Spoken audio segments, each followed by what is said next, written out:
और इस वक्त की एक बेहद अहम खबर G20 के ताल्लुक से आपको दे दें। G20 की सदारत आज से हिंदुस्तान संभालेगा। बाली में हिंदुस्तान को सौंपी गई थी G20 मुल्कों की सदारत। दोपहर 12:30 पर वजीर खारजा एस जयशंकर खिताब करेंगे। एक साल के लिए G20 की ये बहुत ही अहम कमान हिंदुस्तान को मिली है।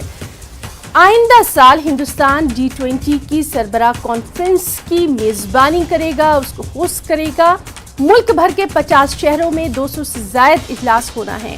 कश्मीर और लद्दाख में भी अहम मीटिंग्स होंगी।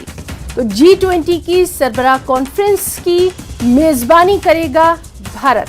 तो बेहद अहम ये खबर जिस पर लगातार आज हम आपको तमाम तर अपडेट देंगे। G20 की सदारत आज से हिंदुस्तान भारत संभालेगा। बाली में हिंदुस्तान को सौंपी गई थी G20 मुल्कों की ये सदारत और दोपहर 12:30 पर वजीर खारजा एस जयशंकर बाकायदा तौर पर खिताब करेंगे। एक साल के लिए G20 की ये कमान भारत को मिल गई है। आइंदा साल भारत G20 की सरबराह कॉन्फ्रेंस को होस्ट करेगा, उसकी मेजबानी करेगा और मुल्क भर के 50 शहरों में 200 से ज्यादा इजलास जो है वो मुनक्किद होना है। सबसे अहम ये कि कश्मीर और लद्दाख में भी मीटिंग्स होना है। तो बेहद अहम आज का दिन भारत के लिए और जिस तरह से लगातार हम देख रहे हैं कि बेहद अहम मुकाम जो है वो भारत को मिल चुका है। बाली में हिंदुस्तान को ये सौंपी गई थी सदारत और दोपहर 12:30 बजे वज़ीर ख़ारजा एस जयशंकर बाकायदा खिताब करेंगे।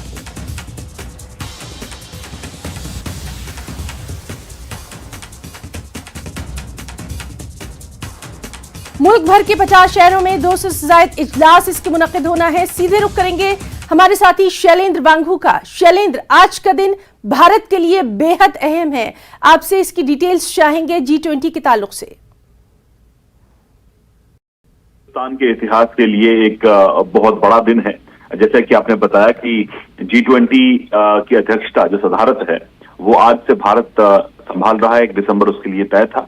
इससे पहले प्रधानमंत्री मोदी जब इंडोनेशिया के बाली गए थे तब उनको फॉर्मली हैंडओवर किया गया था। इंडोनेशिया की तरफ से भारत को हैंडओवर की गई थी प्रेसिडेंसी, लेकिन अब आज से ये लागू होती है और अगले साल नवंबर 30 के तक ये प्रेसिडेंसी भारत के पास रहेगी। जाहिर तौर पर ये बहुत बड़ी बात है देश के लिए, क्योंकि ये सबसे बड़ा एक कार्यक्रम, एक सबसे बड़ा आयोजन देश में अब तक का सबसे बड़ा होने वाला है। और अगले साल नवंबर में ही सितंबर के महीने में G20 जो समिट है वो दिल्ली में होगा। उससे पहले कई मीटिंग, करीब 200 मीटिंग्स ऐसी हैं जो भारत के अलग अलग शहरों में, भारत के अलग अलग राज्यों में होंगी, जिसमें जम्मू कश्मीर, लद्दाख, नॉर्थ ईस्ट और कई ऐसे शहर है जहां पर ये मीटिंग्स होने जा रही हैं, जहां पर वर्ल्ड के कई देशों के जो 20 कंट्रीज के जो लीडर्स हैं वो शामिल होंगे। लेकिन जो मुख्य जो लीडर समिट है वो दिल्ली में होगा अगले साल सितंबर के महीने में। लेकिन जाहिर तौर पर ये जो खुशी का मौका है, इसके साथ बहुत बड़ी जिम्मेदारियां भी आती हैं। हम ये बात जानते हैं कि किस तरह से रूस और यूक्रेन के बीच में जो युद्ध चल रहा है, तो G20 एक अहम प्लेटफॉर्म है और भारत के पास जिम्मेदारी होगी।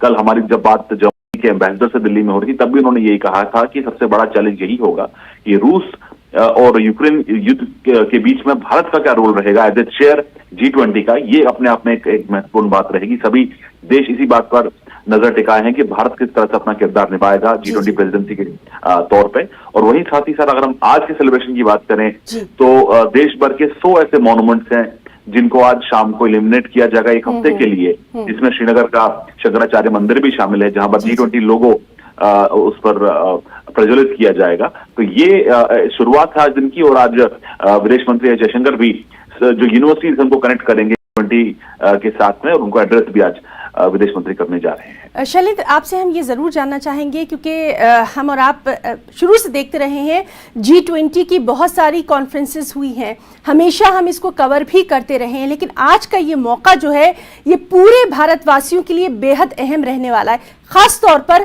जो भारत की कोरोना के बाद एक तस्वीर बदली है, जिस तरह से कोरोना को संभालने के लिए भारत आगे आया था, बहुत सारे ऐसे इकदामात, ऐसे स्टेप्स उठाए गए थे जिनकी तारीफ खुद WHO ने की थी। ऐसे वक्त में भारत को ये मेजबानी मिलना बेहद अहम है। आपने बिल्कुल ठीक कहा कि ये भारत के लिए बहुत बड़ी बात है कि भारत को G20 की मेजबानी मिली है। और अगले साल ये कराया जाएगा। इसमें देखिए 3 अहम मुद्दे हैं जिस पर ध्यान देने की जरूरत है। पहला ये कि ये वो मौका है कि जब भारत के जो ऐसे प्रोजेक्ट, ऐसे कदम जो कि बहुत कामयाब रहे हैं, उनको दुनिया के सामने रखने का एक बहुत बड़ा मौका मिलेगा कि जो भारत, जिन क्षेत्रों में भारत को कामयाबी मिली है, चाहे वैक्सीन की बात करें या स्पेस की बात करें या बाकी ऐसे इश्यूज हैं, उनको देश के सामने, रीजन के सामने रखने का बहुत बड़ा मौका मिलेगा। दूसरी अहम बात ये कि जो जिस तरह से प्रधानमंत्री मोदी ने कहा था 1 डिस्ट्रिक्ट 1 प्रोडक्ट, तो ऐसे में हर डिस्ट्रिक्ट का एक प्रोडक्ट किस तरह से उसको आइडेंटिफाई किया जाए और कैसे उसको दुनिया के सामने रखा जाए। आपको ये भी याद दिला दें कि ये बात भी कही जा चुकी है भारत द्वारा कि जो G20 के कंट्रीज यहाँ पर मेंबर्स जब यहाँ आते हैं, भारत जब वो आएंगे, तो उनको भारत के जो प्रोडक्ट्स हैं तोहफे के तौर पे दिए जाएंगे, यानी कि उसको प्रमोट करने के लिए अंतर्राष्ट्रीय स्तर पर वो तोहफे उनको दिए जाएंगे ताकि उनको एक नई पहचान मिल सके। और तीसरी अहम बात, ये सबसे अच्छा मौका है भारत के कल्चर को, भारत की सभ्यता को दुनिया के सामने रखने का। इसलिए जो आज नागालैंड का हॉर्नबिल फेस्टिवल है, आज फेस्टिवल में भी G20 की चमक धमक दिखाई देगी, जो आज शाम को नागालैंड में होने जा रहा है। और माना जाए कि प्रधानमंत्री मोदी भी इसको संबोधित कर सकते हैं। लेकिन जाहिर तौर पर एक ऐसा मौका है जहां पर भारत अपना ओवरऑल जो एक तस्वीर है, बिल्कुल रखने का ये बहुत बेहतरीन मौका है। जी शैलेंद्र, और इस बेहद अहम खबर पर लगातार नजर बनी रहेगी। आपका बहुत बहुत शुक्रिया अदा करना चाहेंगे तमाम तर तफसीलात के लिए। एक और बेहद अहम खबर, आज से अक़वाम मुत्तहिदा यानी UN की सलामती काउंसिल की सदारत भी हिंदुस्तान के पास है। हिंदुस्तान 1 माह तक अक़वाम मुत्तहिदा की काउंसिल की सदारत करेगा। आपको बताएं कि अक़वाम मुत्तहिदा में हिंदुस्तान को सौंपी गई है सदारत, मंदूब रोजेरा कम्बोज को सौंपी गई है ओहदाए सदारत। तो एक और अहम खबर,